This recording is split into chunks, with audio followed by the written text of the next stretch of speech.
गुरु भगवंतों को वंदन के उपरांत सभा में उपस्थित सभी धर्म प्रेमी बंधुओं को सादर जय जी।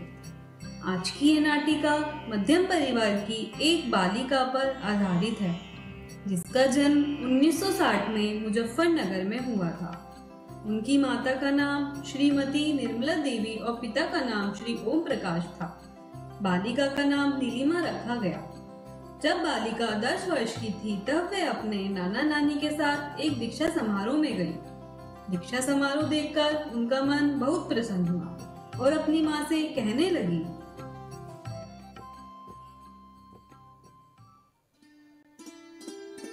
माँ, ओ माँ। हाँ बेटा। दीक्षा क्यों लेते हैं माँ? अपने मनुष्य जन्म को सार्थक करने के लिए दीक्षा लेते हैं। तो माँ, मैं भी दीक्षा लूंगी। नहीं बेटा, ऐसे नहीं कहते। साधना के मार्ग पर चलना बहुत कठिन है। दीक्षा लेना कोई आसान काम नहीं है। अभी तू बहुत छोटी है। तुझे तो अभी बहुत पढ़ना लिखना है और हमारा नाम रोशन करना है। करेगी ना बेटा? हाँ माँ। बस तभी से नीलिमा की ऐसी भावना देखकर घर वालों ने उनका धार्मिक कार्यक्रमों में जाना बंद कर दिया। दिन बीतते गए। नीलिमा अब बड़ी हो चुकी थी और एमए, बीएड, सीएस आदि अनेक डिग्री प्राप्त कर ली थी। जैसा कि भारतीय परंपरा है कि लड़की के बड़े होने पर माता पिता को उसके विवाह की चिंता सताने लगती है, उसी प्रकार उनके माता पिता ने भी उनसे विवाह के लिए कहा। नीलम, बेटा नीलम। जी माँ। बेटा, हमने तुम्हारे लिए एक लड़का देखा है। पढ़ा लिखा है, अच्छा व्यवहार है और ऊंचे खानदान का है। माँ, मुझे अभी शादी नहीं करनी। मुझे अभी आत्मनिर्भर बनना है। बेटा, शादी होकर अपने ससुराल चले जाओ, वहीं बनना आत्मनिर्भर। नहीं पिताजी, मुझे शादी नहीं करनी। देखा नीलम की माँ कैसे मना करके चली गई, मुझे शादी नहीं करनी। आप शांत रहिए, मुझे थोड़ा वक्त दीजिए, मैं उसे मना लूंगी। ठीक है। माँ सोचती है, मैं इस लड़की को कैसे समझाऊं? वो तो अपनी जिद पर अड़ी हुई है। समय का पहिया घूमता है। और फिर नीलम लेक्चर पद पर नियुक्त हो जाती है। फिर एक दिन माँ उन्हें उनसे कहती हैं, नीलम बेटा, तू कब तक ऐसे घर में कुंवारी बैठी रहेगी? तेरे संग की सभी लड़कियों की शादी हो चुकी है। होने दो माँ, मुझे उनसे क्या मतलब। बस मुझे तो ये पता है कि मुझे शादी नहीं करनी है। बेटा, ऐसा मत कह। तू घर में सबसे बड़ी है। यदि तू ऐसा कहेगी तो तेरे छोटे भाई बहन पर क्या असर पड़ेगा? माँ, तो उनकी शादी करा दो। मुझे नहीं करनी शादी वादी। नहीं बेटा, बड़ी बहन कुंवारी बैठी हो तो छोटे भाई बहन का विवाह कैसे कर सकते हैं? अपने बारे में न सही, कम से कम उनके बारे में तो सोच। ठीक है माँ, जैसा आप कहती हो मैं वैसा ही करूँगी। अब तो खुश? अजी, सुनते हो जी? क्या बात है नीलम की माँ, आज बहुत प्रसन्न लग रही हो। बात ही ऐसी है कुछ। क्या बात है? नीलम ने शादी के लिए हाँ बोल दी है। अच्छा, तो चलो शादी की तैयारियां शुरू करते हैं। हाँ जी, ठीक है। 1986 में उनका विवाह कृष्णा नगर निवासी पवन जैन जी के साथ हो जाता है। दोनों पति पत्नी धार्मिक प्रवृत्ति के होने के कारण तन मन धन से सामाजिक कार्यों में लग जाते हैं और उनको 2 बच्चों के माता पिता बनने का सौभाग्य भी प्राप्त होता है। तभी 1993 में कृष्णा नगर में दिव्य साधिका श्री रश्मि जी महाराज का चातुर्मास होता है।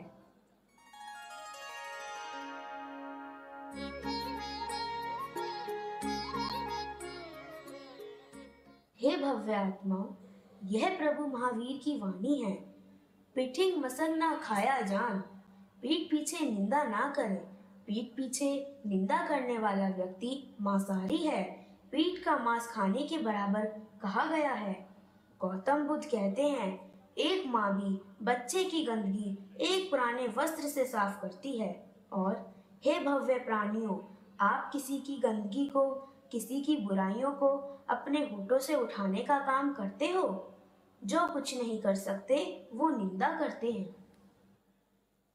बढ़िया वंदना महाराज जी। दया पालो, बैठो। कहाँ से आई हो? यहीं पास ही से आई हूँ। अच्छा, जाप करती हो? जी समाहित करती हो? जी महाराज जी, किंतु महाराज जी मुझे सामायिक की पार्टियां याद नहीं हैं। कोई बात नहीं, प्रतिदिन आया करो, सब धीरे धीरे याद हो जाएगा। जी महाराज जी। इस प्रकार वो प्रतिदिन स्थानक जाती और समाज के पाठियों सहित बहुत सारे पाठ याद किए। महाराज जी पेपर वगैरह कराती रहती थी। नीलिमा जी सभी प्रतियोगिताओं में भाग लेती और हमेशा 100 में से 100 प्राप्त करती थी। सन 1997 में नरेश मुनि जी का चातुर्मास कृष्णानगर में हुआ। तब उनको महिला मंडल में कोषाध्यक्ष का भार सौंपा गया। उसके बाद वह अनेक प्रतिष्ठित पदों पर भी रही। श्री अर्चना जी महाराज साहब के चातुर्मास में वो अधिकतर समय स्थानक में ही व्यतीत करती थी। लोग तो उन्हें विरागनी समझने लगे थे। इस तरह से वो धर्म में लीन रही। और जब 2006 में महात्मा जी महाराज जी का दीक्षा का प्रसंग था, तब उनके मन में विचार आया। सुनिए जी। हाँ, क्या बात है? मेरा मन तो दीक्षा लेने का कर रहा है। ठीक कहा तुमने, मेरा भी कुछ ऐसा ही मन है। क्यों न हम दोनों जोड़े से दीक्षा ले लें? हाँ जरूर, किंतु अभी हमारी बहुत जिम्मेदारियां हैं। पहले उन्हें पूरा कर लेते हैं, फिर दीक्षा ले लेंगे। हाँ, अभी हमारे बच्चे भी तो बहुत छोटे हैं। पहले इनका विवाह आदि संपन्न कर लें, उसके बाद हम जोड़े से दीक्षा लेंगे। हाँ, यह ठीक रहेगा। समय बीतता गया। दोनों बच्चे पढ़ लिखकर इंजीनियर बने और 2014-15 में दोनों बच्चों का विवाह संपन्न हो जाता है। पवन जी और नीलिमा जी ने दीक्षा की भावना भाई से भूल ही जाते हैं। 2018 में आचार्य श्री ज्ञानचंद जी महाराज का चातुर्मास व्यावर में था। 2 अक्टूबर को गुरुदेव के जन्मदिन पर सवेरे ही व्यावर जाते हैं और गुरुदेव का उद्बोधन सुनते हैं।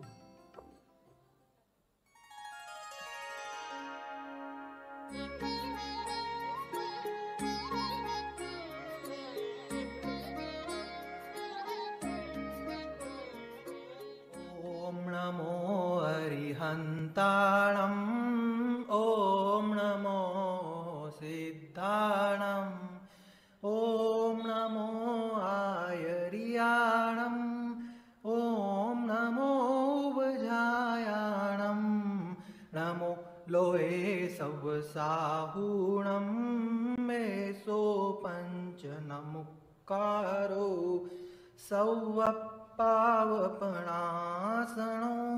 मंगलानं च सौवेसिं परमं हवै मंगलम्, परमं हवै मंगलम्। हे भव्य आत्माओं, आप में जो लोग सांसारिक जिम्मेदारियों से मुक्त हो गए हैं, फिर क्यों घर में बैठे हो? अभी तो शरीर भी ठीक है। निकलो, अरे निकलो। अब तो थोड़ा ही समय शेष रह गया है संयम पालने के लिए। अब भी नहीं निकले तो कब निकलोगे? जाना है तो संयम लेकर जाओ। छोड़ के जाने से अच्छा है अपने हाथों से कुछ देकर जाओ। अरे, मैं तो गृहस्थ जीवन में इतनी व्यस्त हो गई कि मुझे दीक्षा लेनी है ये भूल ही गई। किंतु अब मेरी सारी जिम्मेदारियां पूरी हो चुकी हैं। अब मुझे दीक्षा ले लेनी चाहिए।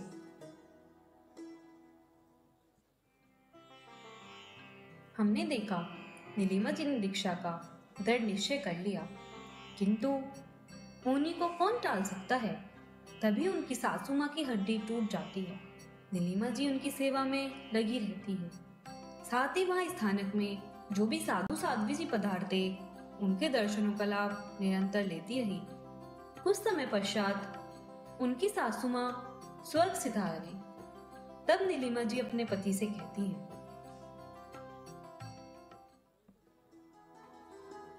अब तो हमारी सारी जिम्मेदारियां भी पूरी हो गई हैं। तो साफ साफ कहो, तुम कहना क्या चाहती हो? अपनी दीक्षा के संकल्प को भूल गए हो क्या? नहीं, मैं भूला नहीं हूँ। तो फिर घर छोड़ने में देरी किस बात की? हाँ, छोड़ देंगे। पहले नाती पोते तो खिलाने दो, उसके बाद घर भी छोड़ देंगे। ठीक है।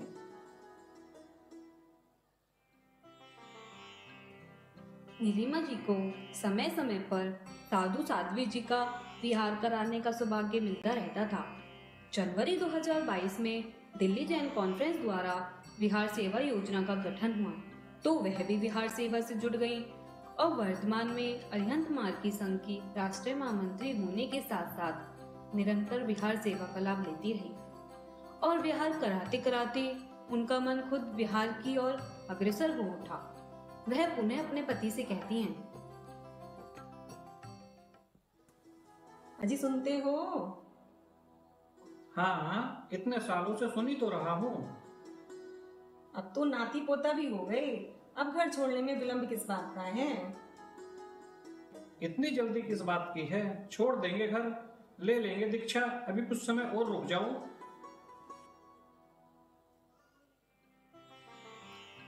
नीलिमा जी निराश हो जाती हैं। सन 2022 में आचार्य श्री ज्ञानचंद जी महाराज का चातुर्मास जालंधर में था। 2 अक्टूबर को गुरुदेव ने नमोथुणम के पाठ का कार्यक्रम रखा, जिसमें नीलिमा जी को भी जाने का अवसर प्राप्त हुआ। आइए चलते हैं गुरु दरबार।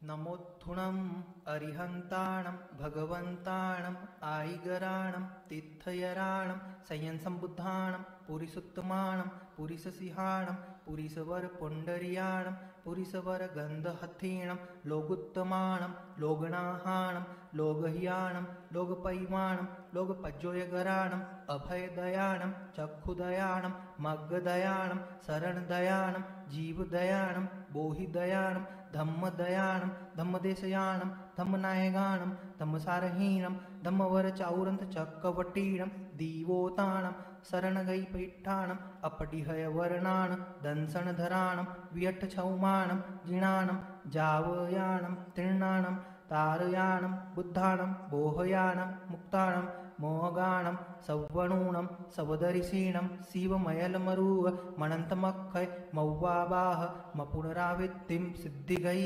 नामधेयं ठाणं संपताणं नमो जिणाणं जीयभयाणं। हे पुण्यशाली आत्माओं, इतने लोग कोरोना महामारी में असमय ही चले गए, फिर भी कोई धर्म के मार्ग पर चलने को, घर का मोह त्यागने को तैयार नहीं होता। किसको आपकी चिंता है? माता पिता को, पत्नी को, भाई बहनों को या दोस्तों को? किसी को भी नहीं। जब उनकी जान पर आ पड़ती है तो वो पहले अपनी जान बचाते हैं, तुम्हारी नहीं। है कोई इस सभा में जो दीक्षा लेने की भावना रखता है? है कोई जो संयम पथ पर चलने के लिए तैयार हो? गुरुदेव, मुझे लेनी है दीक्षा।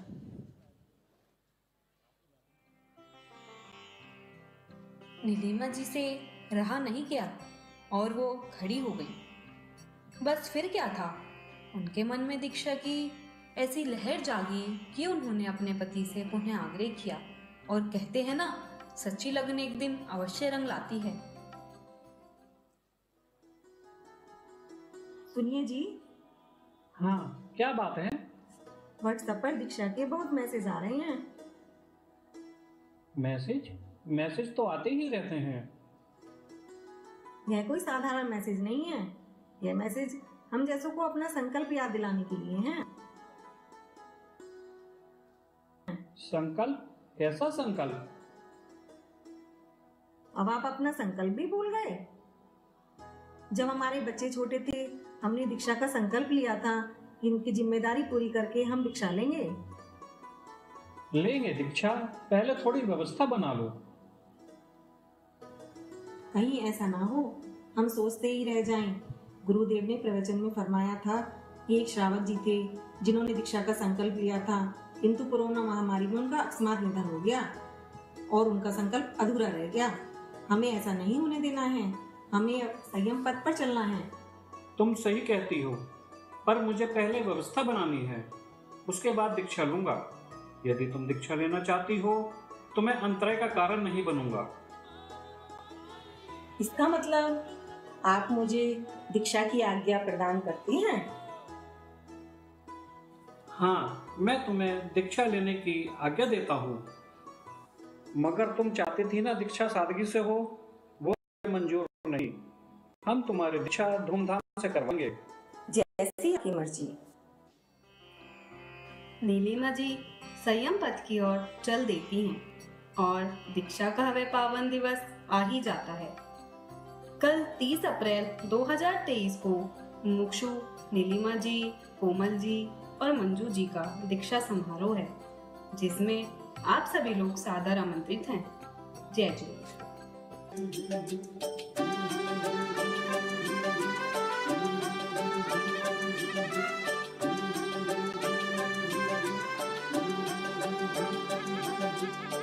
वैरागी को शत शत वंदन, इनके विशुद्ध भावों का अनुमोदन। वैरागी को शत शत वंदन।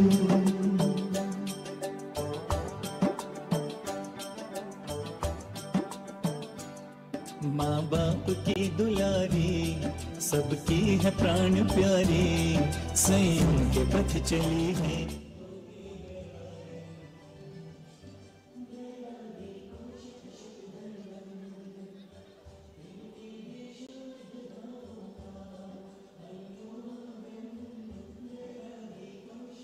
अनुमोदना के लिए आप भी दोनों हाथ उठाकर हिलाएं।